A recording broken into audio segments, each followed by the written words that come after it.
in the Mainevent scene here on Impact Wrestling. God knows this little crossover with AEW is going to make a damn difference. You're better off just cohorting with NWA so you can at least expose a bit of the NWA pro wrestlers, catch up a bit of money with yourself. But I'm willing, Billy Corgan doesn't want to affiliate with what happened with Impact and, of course, what happened with that idiot. But other than that, while like Kenny Omega, the world champion in AEW, coming by issuing a 6-man tag on their pay-per-view. So who is they facing off against? The Motor City Machine Guns and of course Rich Swann. No, not just Rich Swann. He's also the world champion. You could see why they're dying, like in a slow death. I don't know why they don't hand Karrion Kross the title. After like Brian Cage was like their world champion, they made him lose to like Sami Callihan, and then Callihan had to forcibly lose it to Tessa Blanchard just to force over the narrative, and of course to try to think if they can like make something groundbreaking with very little buys. Then they give it over to frickin' make it vacant because she was stuck over in Mexico because she doesn't want to deal with the company. And then you give it over to Rich Swann after you give it to Eric Young. And not only that, your major main event players over the span of that 6-month period weren't Moose. He was making himself the prodigal TNA World Champion. That was before Eric Young even made an appearance and made Chris Bay a prodigal main event target. Ace Austin, this wet-knackered Skrillex-looking crackhead that comes around wearing an arm sleeve everywhere he goes. And Rich Swann, that they keep forcing over an underdog shtick that they were always trying to piece around our throat that makes a main event player, all because he's an underdog. I hate this. The same thing happened with Daniel Bryan. Look over the lower ratings. And the highest they've had over that time period was Roman Reigns over most of the Shield members that were world champions, if you minus the fact of Brock Lesnar or John Cena. Indie guys don't draw as world champion.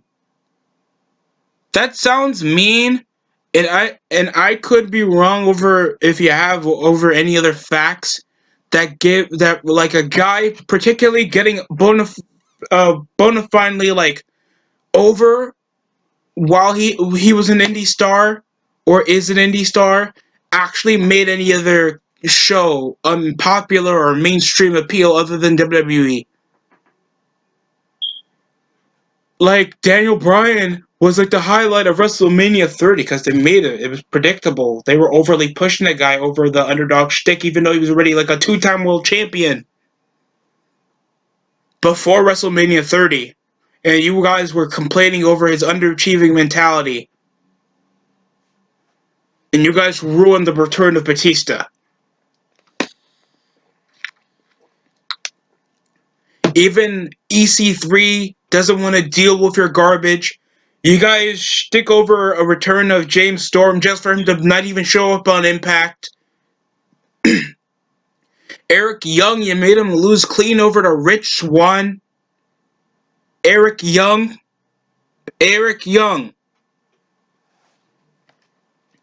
And all you guys been signing like were indie guys. It's nice to see the Motor City Machine Guns. I guess it's okay to see regurgitated WWE mid-card garbage, but you understand what I'm saying. When there's like no top of the line superstars, and even if they do, they won't get him over with the world title. I don't know why. Moose is a more prodigal main event player, and he's been holding a title that's not even an active championship, but he makes it that way. He makes it important. His promos make it important. He looks like $1,000,000. He always behaves like it's $1,000,000. His matches are more highlighted. He's more athletic than most of the like mid-Carter X Division guys that you even have, and I don't even think you guys even productively make your X Division identifiable anyway. Like, you guys have Rojit, TJP. Like, there's no identifiable X Division. Because you're making, like, X Division champions always be your world champion. Probably is gonna be. Oh my god, that fat dude that always is with Rich Swann. Oh, Willie Mack. And it's just gonna be weak-handedness. I still can't get through the Karate Guy gimmick that Ethan Page is, but at least the gimmick, it's a character. And the more that the knockouts division looks more presentable than the main event scene, that's kind of depressing enough because of how indie-rific Impact gotten over having Kurt Angle and Sting to having Rich Swann hold your world championship and barely even reach scraping the bottom of the barrel of 200,000 viewers. Minimal, but at least more acceptable that people are watching or talking more about Impact than when New Japan was on access to having their crappy reruns over a random 106-man tag team tag team 6-man tag team matches with crappy one-on-one 40-minute bore-fed hard kick BS that barely even sparks up 150,000 viewers a week. They are terrible. Impact is terrible for doing this to their own main event scene and not even take it as legitimately as stuff that they're doing for the women's division, the tag division, or what they're doing with Kenny Omega and this indie-rific bullcrap that he's only getting identified because of stuff he did in Japan. He sucks. Y'all gotta start taking this more seriously if you're even trying to peak at what you guys were back in '06 from at least 2012 when you guys were at least nearly getting millions of viewers. You guys are barely even scratching a quarter million. That's not a good look. And that's bad because I used to be a believer that TNA could actually get close enough to be a rival to WWE. At least they reached up to the factor of being second best.